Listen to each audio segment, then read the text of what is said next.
That's Mayer Jordan? And he had glasses like you. Nice.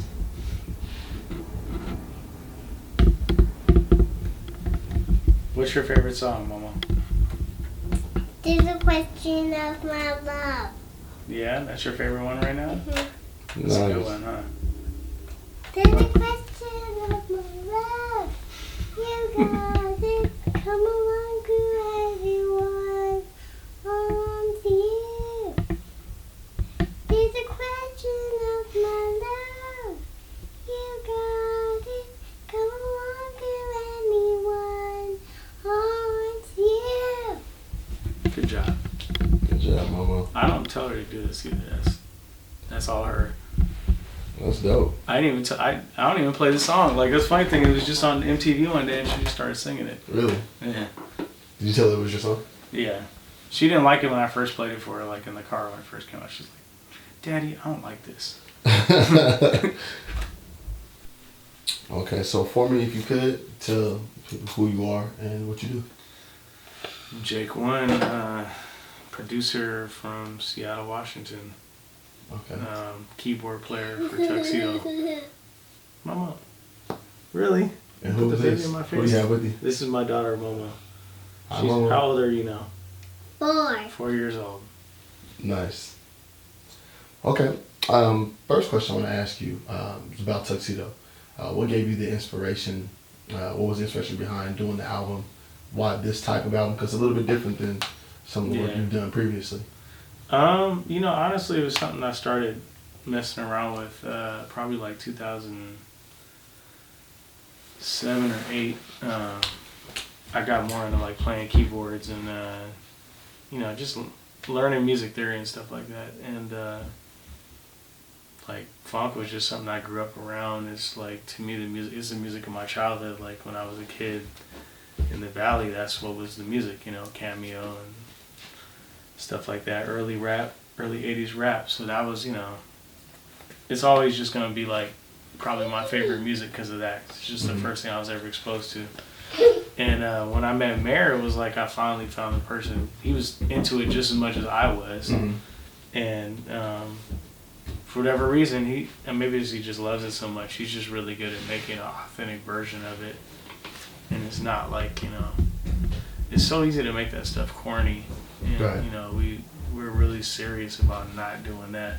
We might do not be serious as far as like some of the things we do as far as it, but as far as making the record, it's serious. Right. Yeah. Again, I really like it. It's since it's such a departure. It's totally different. I wasn't sure how the people that like what I do would feel about it because it's not the same thing at all. There's no samples.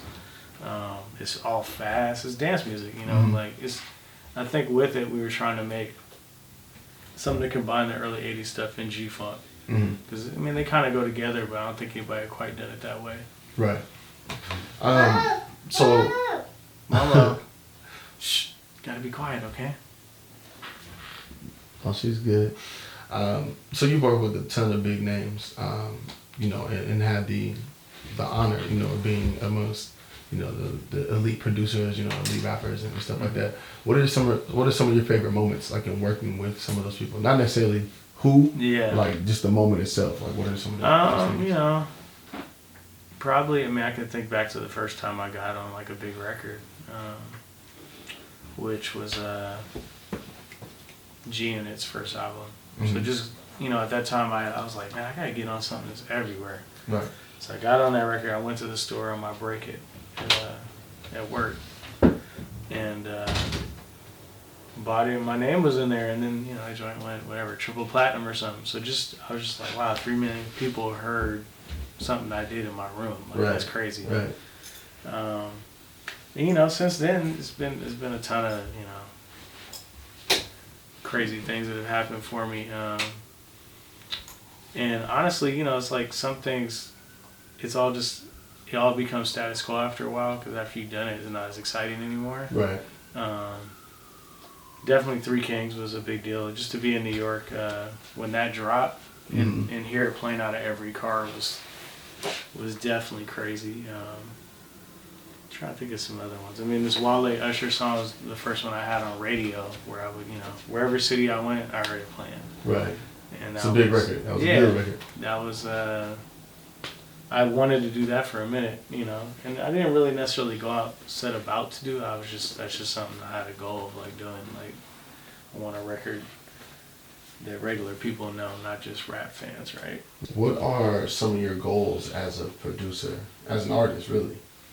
At this point, I don't know, man. Like, I think, getting my own thing to pop off the way that, some of the records I've attached to would be, it's probably the one thing I haven't done, or bless you. Bring an artist out, and be, there from the ground floor and really, makes that something big. Those are kind of the two things I haven't done.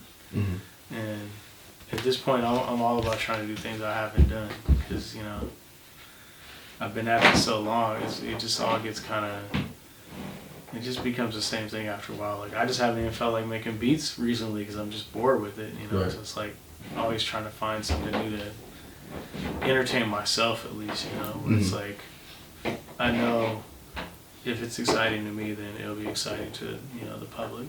Right. Those are great aspirations. I'm looking forward to whatever it is.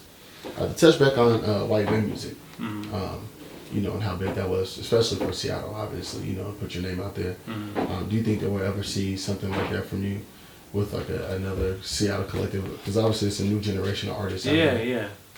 I don't know, man. It's so much work. Like, I really did that record. I did that album just as like a outlet to do something different. I was doing all that G-Unit stuff at the time, and I was just getting tired of it. Right.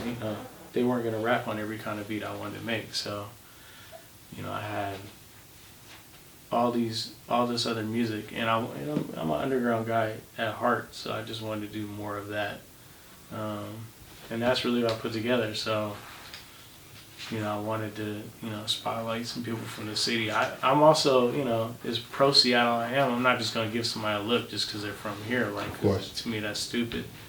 Like, it has to be good, to me at least, you know? And if you're working on it, yeah, that makes sense. Yeah, if I'm working on it, it has to be good. I mean, I support everybody doing their thing, whether I like it or not, because I like seeing people from here succeed. And that's not just a music thing, it's everything. But, yeah, I don't know. If I did another one, it would probably be more of like one or two artists, I think, just because logistically it's a lot simpler. And it's easier to push it that way. I think the producer album thing, it's like you can't really go on tour with that. Right.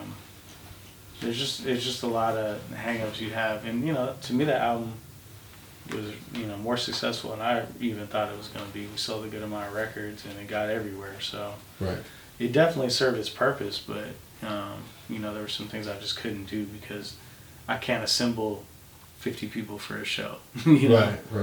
I think at the release party I might only have like 2 or 3 rappers at it. So, it was definitely a cool experience, and I think it was important, for Seattle. I know like the home video got a lot of play on. That was a dope video. On MTV. MTV. Lot of people were in it. Yeah, and pretty much everybody's even made their mark in the last, even the last 5 years is in there in some capacity. There weren't really anybody at that time. So that was dope. But yeah, I don't know, like, I was working on what was going to be a part 2, and I have, maybe 7-8 songs for it, but I didn't want to just roll out the same kind of thing I had last time. Artist-wise, I really wanted to do new generation artists, because that's, you gotta move with the times, and of course.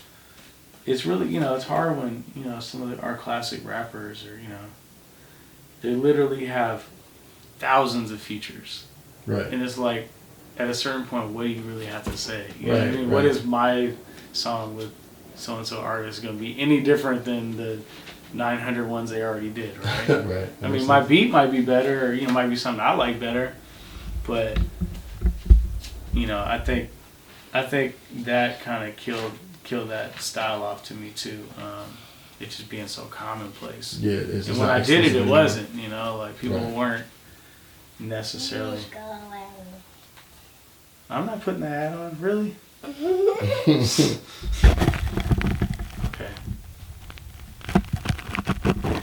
I think that's your hat. Blossom. That is the Blossom hat. You think you're Blossom, huh? Oh, can you quit playing with that? So if you could do like a dream collaboration, you can make an album with one other person, anybody from any time frame, any time period, any type of music. It doesn't have to be hip hop, whatever it is. You collaborate with anyone. Who would it be, and why? That's a hard one. I mean, I'd probably go with like Charlie Wilson or something. Like, he's still alive. I really want to do a song for him. Mm-hmm. I don't know if I'd be able to do a whole album for him, but I just love his voice.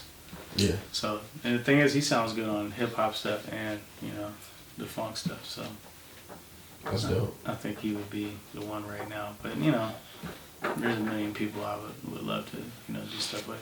Mm-hmm. I think I asked Dave B. Dave said Kirk Franklin. So. Yeah. So that's an interesting answer. Who are some of your favorite producers right now? Right now, there's a lot of guys, man. I like, I think this is just in general for all kind of musicians. You always like people that do stuff that you don't do because you kind of look at it differently. But I really like, I like DJ Dahi. He's really dope. Khalil always.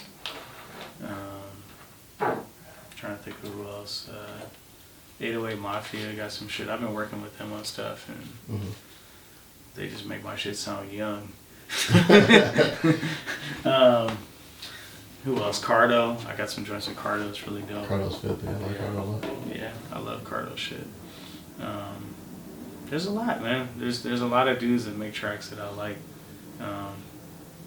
I think, people will say like rap isn't as good now as it was. It's mostly a generational thing.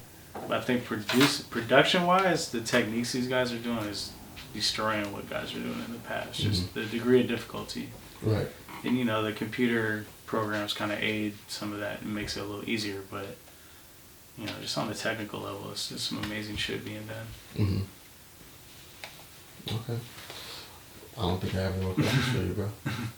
I appreciate you. Thank you. Oh, you know what? Actually, what is your favorite project that you've ever worked on? For someone else, not yourself.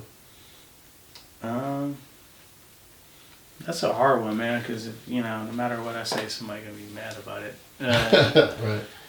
Probably for me, it's probably because of what I'm doing right now, is Tuxedo. It's just been the most fun. Yeah. Going on the road and playing keyboards and doing all these things I never thought I'd ever do has been like a lot of fun. It's just a different challenge, right? To like make stuff without samples. Mm-hmm. And just to not do rap, even though, rap is something I'm always gonna do no matter what. What are you showing him, Mama? You just being silly again? You're really just all in the video. She gonna make the video, bro. She's always, no matter what I do, she jumps in That's there. the type of footage you want to use. And she older. Like, Yeah, she's gonna be embarrassed. Mama, don't do that. Really? It's cool. You wanna show him your basketball shoes? Mama, you wanna show him your shoes? Show him your basketball shoes? Did you wear the basketball? You see? Now you gonna throw them? No, I just dropped Oh, one. okay. You like those ones? They're pretty cool, huh? I like those. What was the fours? Yeah. Yeah. Big cheese. Cheese. Cheese. Alright, bro. Well, I appreciate your time, man. Oh, Thank no you very problem. much. Bye, Momo. Say bye.